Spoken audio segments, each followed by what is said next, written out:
So we have to be very aware of this, and we have to make sure that, that we're not part of the problem, that we're at least we're part of the solution. So that means rooting out envy from our own hearts, right? And I think that begins with reorienting your worldview, reorienting how you see the world.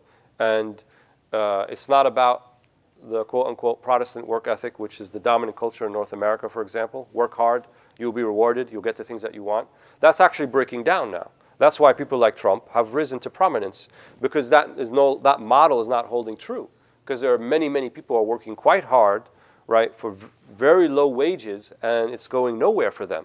And so the social contract, right, that was the basis of North American societies is now being severely challenged.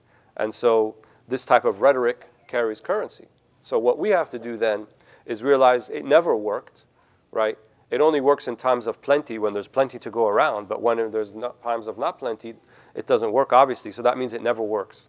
And we have to see that our lot in life, that which we have been assigned, has been assigned by Allah subhanahu wa ta'ala. It's been assigned by God, by no one else. And it in no way serves as an indicator of how important you are, or where you're going to be in the next life, or if you're pious enough or not pious enough. None of that has any relevance whatsoever. Because the Prophet ﷺ, he chose to be amongst al-masakeen. He said, Allah, make me amongst the masakeen, those who don't have much, and I want to enter paradise with them and exit with them, al-masakeen. And in one of the hadith, it says that the masakeen, those who are without, will enter paradise 500 years before everybody else. And that means that al-ghina, right, is ghina nafs. That means that the true wealth or sufficiency is sufficiency of heart, which means it's a belief you hold inside of you, not what you possess in your hand. Because if you're convinced and you're content with your allotment in life in terms of your circumstances, then you're wealthy. Then you're not in want of anything.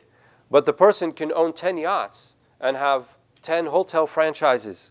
But if they're looking for the 11th and the 12th, and it's never enough, and they always want more, they're always going to be in a state of poverty. They're always going to be destitute, because they'll never have that thing which is the most precious thing, which is contentment of heart. If your heart is not content, you can possess all that you want in the world. So don't fall into the delusion, the trap, that by much accumulation, it will lead to a softness and contentment in the heart. It doesn't. Go ask all of those people who are celebrities and all of those people who possess everything and all of the ones who are on Valium, and ask them, did you find what you're looking for? Did you find that softness and that contentment in your heart? And they did not find it. And they will never find it that way. The way that you find it is by knowing your Lord. And know your Lord is a benevolent Lord. He's a merciful Lord. He's a compassionate Lord. That which He has given you in life is a complete and utter gift from Him. And it's only by His mercy that you have those things. And so you should be content with Allah's display of mercy towards you. Right? قُلْ بِفَضْلِ اللَّهِ وَرَحْمَتِهِ فَبِذَلِكَ فَلْيَفْرَحُوا هُوَ خَيْرٌ مِمَّا يَجْمَعُونَ. Say, by the virtue and mercy of God, you should find your happiness. It is greater than all the things you think that you have accumulated.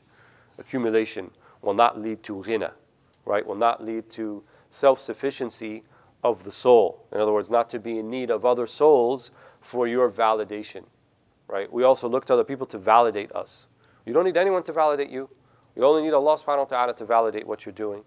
And if you have that self-contentment, right, and you are pleased with what Allah has allotted you in life, why would you be envious of anyone then? Why would you want what someone else has? Because that's their lot in life, right? That which was meant for you was never going to miss you. And that which was not meant for you was never going to come, right? This is in the hadith that Prophet ﷺ taught these words to the Sahaba. That which is meant for you was never going to miss you. And that which was not meant for you was never going to come. So don't fret about things that you don't have, right? And don't think about all the things that other people have that you would like to have. The thing that is available for you to have, right, which is always open to you, is the path to God. That doesn't require any zeros on your bank account. It only requires sidq at-tawajjuh, to turn sincerely, right, and patiently towards God, towards Allah subhanahu wa ta'ala. There's no other requisite. You don't need to have anything else. And you could be in You can be in a 10,000 square foot palace on the French Riviera, or you could be in a rotting jail cell. Seriously, you could still turn towards Allah subhanahu wa ta'ala. That will never be closed off from you. So it's nothing about your outward circumstances. And sometimes your outward circumstances, they in fact can be the facilitator and the means for you to find that.